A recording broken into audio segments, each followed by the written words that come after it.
Good morning, children. Good morning. Good morning, ma'am. How are you, Aditya? Fine, ma'am. Shall we start?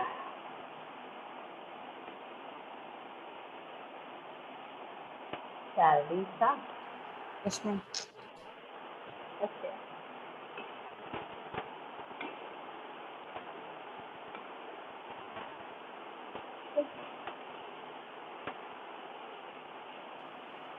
Good morning to all. Today I am going to take a seminar on the small topic of the chapter Society, Laws and Ethics.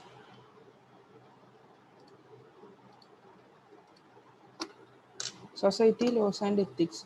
Ethics means making a principled choice between right and wrong. There are various ethical issues involved with usage and availability of information. They are intellectual property rights, plagiarism, digital rights management, and licensing. Intellectual property rights. Intellectual property rights are the rights given to the persons over their creations of their mind. The government give the creators an exclusive right over the use of his or her creation for a certain period of time. Intellectual property is the product of human intellect, including creativity, concept, inventions, industrial models, trademarks, songs, literature, symbols, etc. Intellectual property rights do not differ from other property rights. They allow the user to completely benefit from their idea which they had developed. They, all, they also entitle him or her to prevent others from using their ideas without getting the permission from him or her. He or she can in fact legally sue them and force them to compensate for the loss. Next is plagiarism. Plagiarism means we are taking someone else's ideas or works and passing them as one's own ideas. It is same as like stealing or copying. Plagiarism refers to using some other people's ideas and information without acknowledging that specified person as the source. It is similar to all those forms of theft. Plagiarism also has many disadvantages associated with it. It means that you are not giving the credit to the original creator whose work you are using or copying. It can be classified as accidental or deliberately. Next is digital rights management. So, digital property. This means the data, information, internet account files stored in online or in any electronic device. These are the information stored in digital forms, that is known as digital property. Generally, the person who has created the digital property owns all its rights. So the owner can decide who all can use this in which form by making a payment or giving credit it other form. But other than this, there are many digital property threats. Threats to digital rights. So first one is software penetration tools. There are many tools available by which we can crack the unlicensed software to register the software by generating product key using keygen software or other tools. Next is stealing and plagiarizing codes of digital properties. The hackers get the actual source code of the digital work and they modify it and release it with their own names. So we can protect our digital data by using anti-tamper software. This software prevents reverse engineering, or we can add legal clauses in the forms of terms and conditions. Then we should limit the sharing of the source code. Next is licensing. A license is an official permit or permission to do, use, or own something. A license can be granted by a party to another party as an element of agreement between those two parties. There are various types of license in terms of digital element. First one is Creative Commons, second is GPL, third is Apache, fourth is copyleft, etc. In Creative Commons license. This is one of the several public license which enable us to distribute or share a copyrighted work. A CC license is used when the author wants to give other people the permission to to share, use, or build upon the work that he has created. CC license provides an author flexibility. For example, they might choose to allow only non-commercial users to use that given work and protect the people who use or redistribute an author's work from the concerns of copyright infringement as long as they abide by the conditions that are specified in the license. The next is general public license. It is known as in short GNU or GPL. It is a widely used free software license which guarantees end users the freedom to run, study, share and modify the software. GPL allows to copy the software, distribute the software, and they charge a nominal fee to distribute the software, and we can modify the software also. Next is Apache license. It is written in the Apache Software Foundation. It allows the user to use the software for any purposes, modify the software, and even redistribute the software under the terms and conditions specified in the license without the concern of royalties. The Apache license offers the rights once granted can be continued forever. The rights are worldwide. Rights are granted for free. It is non-exclusive. That means license can be given to many users. Rights once granted cannot be taken back. Next is open source. These are the computer softwares that are available in the source code form. The source code and certain other rights normally reserved for copyright holders and are provided under a free software license that permit the user to study, change the source code and improve, and at times we can also redistribute the software. Its source code is freely available. Open source software is modified and redistributed free of cost with a nominal charges.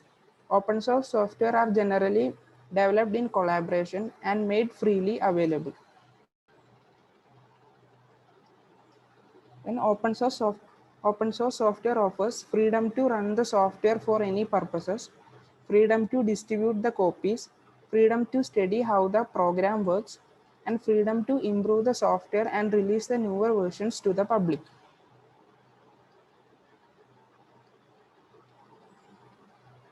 Next is open data. The idea of open data is some data should be available to the public and to use and republish as they want without restriction from the copyright, patent, or any other mechanism. It is the data that anyone can access, use, or share by attributing to the creator. It is mostly available on subjects like science, medicine, maps, chemical compounds, or any other field which is benefit of common people.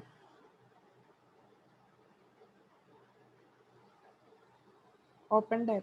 Three important principles behind the definition of open data are availability and access.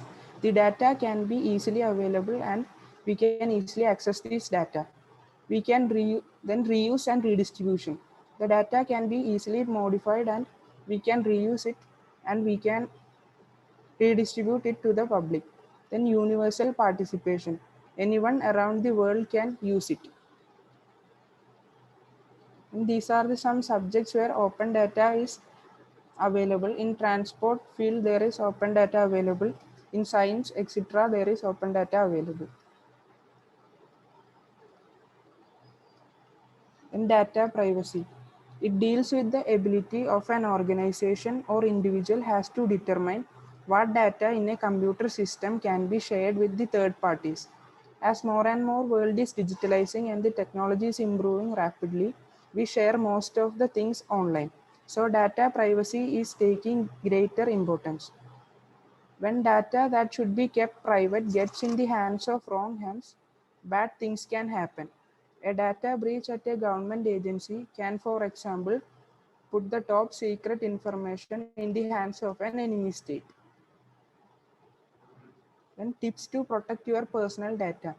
At home, we should use mail slots or locking mail blocks so that no thieves can steal our mail. Before discarding, shred documents including bank receipts, credit or debit card statement that contain personal information. Make sure that your home Wi-Fi having a strong password so that no one can eavesdrop your online activity. Think before you share the personal information with others. Check whether it is actually needed. If so, make sure that the person you share the data will protect your privacy. Use strong and unique password for all your online activities. And privacy law. Privacy law refers to the laws that deals with regulation, storing and using of personal identifiable information, personal healthcare information and financial information of individual, which can be collected by the government, public or private organization or other individuals. It also applies in the commercial sector to the things like trade secrets and liability that directors, officers and employees have when handling sensitive information. Privacy law can be classified as general privacy law and specific privacy law. General privacy law. General privacy law that have an overall bearing on the personal information of individuals and affect the policies that govern many different areas of information like trespass, negligence, contract, etc. Specific privacy law designed to regulate specific types of information like communication privacy law, finance privacy law, and online privacy law. Next is privacy law in India. The right to privacy is a fundamental right and an intrinsic part of Article 21 that provides life and liberty of the citizens and as a part of freedom guaranteed by Part 3 of the Constitution. In June 2011, India passed subordinate legislation that include various new rules that applies to the companies and consumers. On 24th August 2017, a 9-judge bench of Supreme Court decided that right to privacy is an intrinsic part of right to life and personal liberty under Article 21 of the Constitution. Thank you.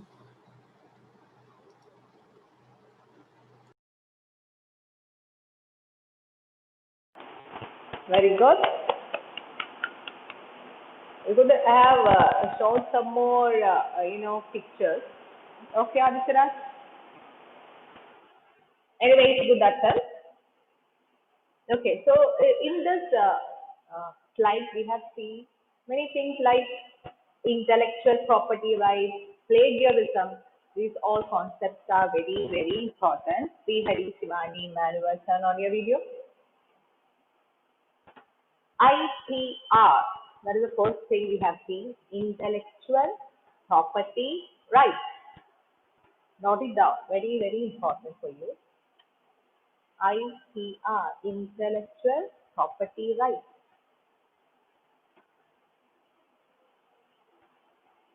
Next one is plagiarism. That is also very important, plagiarism.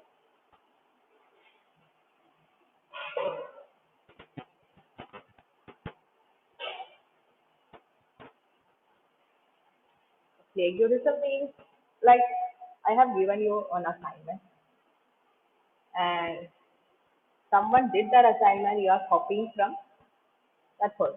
That is an example of plagiarism or a project using someone else intellectual property because it was that person who searched the things in internet and prepared the assignment and you are just taking a copy of that, including the examination sometimes.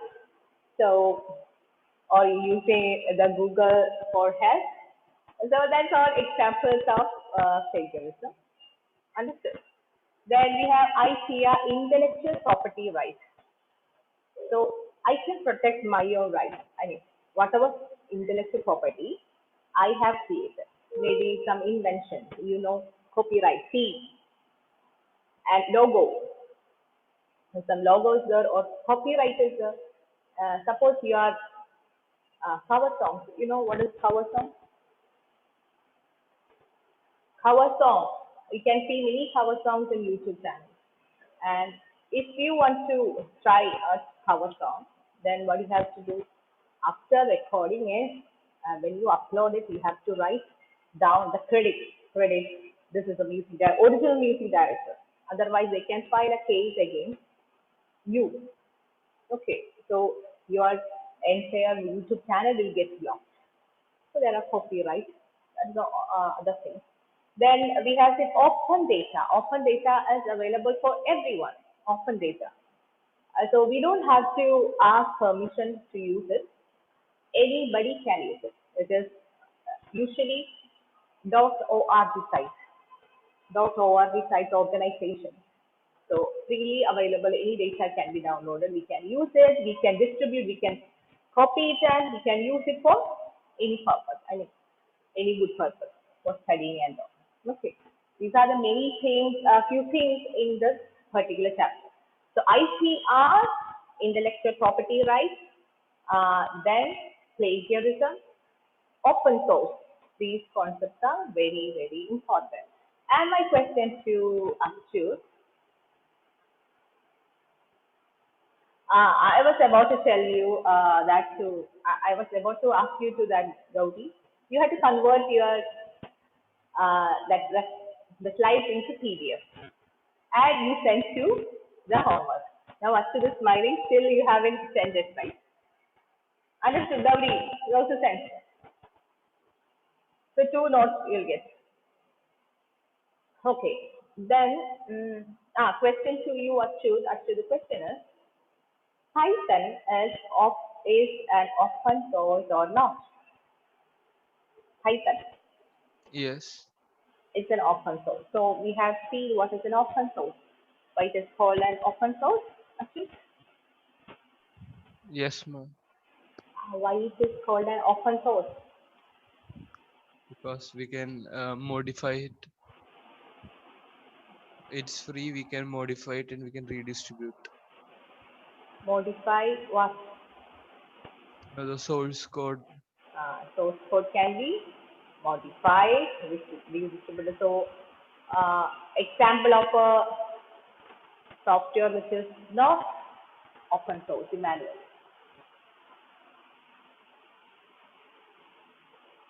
Pilot. Oh. Mike. Okay. Maybe and my skill is open source. What is my question, Emmanuel? What is my question? Open source software.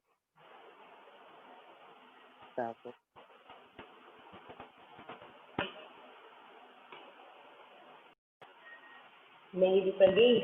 WhatsApp, even WhatsApp, Facebook. You can freely download it, but source code is not available. So they are freeware. It's not open source software. They are Ma'am, freeware. Yes. ma'am, like the Arogya Setu app, right? Yes. The source code is available, but we can't modify it, it seems. No, directly you can't modify it. See, the modified thing, it has to be sent to a certain mail. In that website, there will be a mail. So you have to send the modified thing to that mail, and there will be a team. They will be checking it. So only after getting the permission from them, they will do that modification. You can modify it, okay. Anyone can modify it, but there's a concerned person behind it. If it is okay, if they are okay with your modification, they will republish it. That's it. Otherwise, everyone will do many mistakes and many other things they will do. No. There is a group of people. You have to send to that group of people, then they will check it. A team will be there.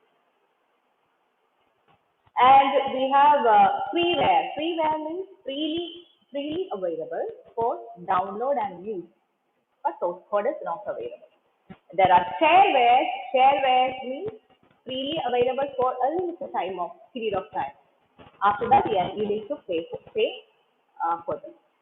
Okay, a trial version. We call it as trial version. 13 days trial. After that, you need to pay. Then we have proprietary software. Microsoft Office, Microsoft products are examples of proprietary software. Proprietary software means it's not open, not free. neither often nor free. Understood? You can't really download Microsoft products from net. You need to pay, but we are always using high rate version. Again, it's a plagiarism. This is Microsoft product. Okay. So these are the different things we have to learn in that particular lesson. Okay. Now, again, some cyber crime. Isn't it? Arya. Yes, ma'am. I'll do it next lecture.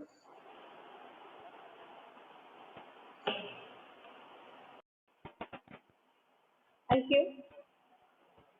Thank you, ma'am. Bye.